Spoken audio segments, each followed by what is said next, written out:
Government hospitals grounded as resident doctors begin strike. The writer says patients stranded, trainee doctors, nurses, consultants take over. There's a very dark cloud over this country.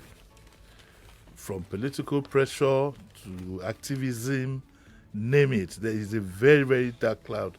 And I think we need to think, do a rethink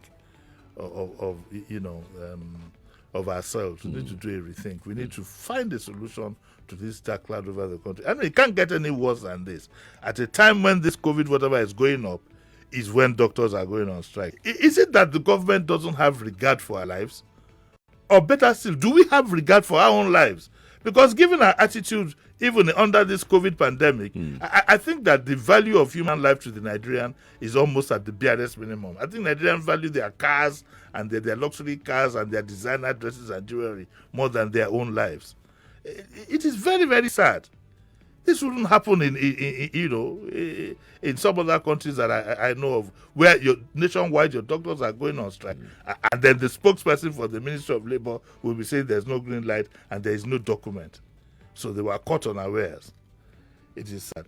Also, I think that the doctors at some point too have to rethink their strategy. Look at it this way. Okay. If it was the petroleum drivers that went on strike, we wouldn't be saying this. Okay, so the question you ask yourself is it that those who are in government in positions of power, because they feel that they have the means to go abroad or go to private hospitals and so on and so forth, have bound the rest of us to the Philistines? We might be asking ourselves those questions.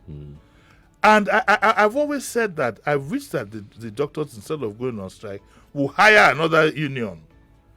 NUPENG, NURTW, whatever, to go on strike on their behalf. They will be so that we can preserve lives. But to be fair to the doctors, this thing has been a recalling decimal for close to about 4 to 5 years, these same issues. Right. And then they must be tired of negotiations. Already now there's probably an national strike looming if they're not already on strike. We would call on our government to please do the needful. Have regard for the common man, the lives of the common man. It's very, very crucial.